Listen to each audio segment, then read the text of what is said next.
दिसतीया भारी नेसुनी साडी, काळजाचं पाणी पाणी करतीया पोरही.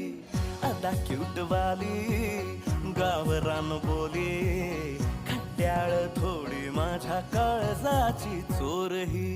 थोडं माझ्या पिरमत पड तू ग बाई, खुळ्यागत झाला मन तुझ्याच पायी. आता मला लागली या लग्नाची घाई, भाई आता बोलू नको अग माझी राणी. होशील का या पठ्याची सोबर घरवाली. मराठमोळी थोडीशी साधी भोळी, स्वागतीचा भारी बायको पाहिजे नखरेवाली.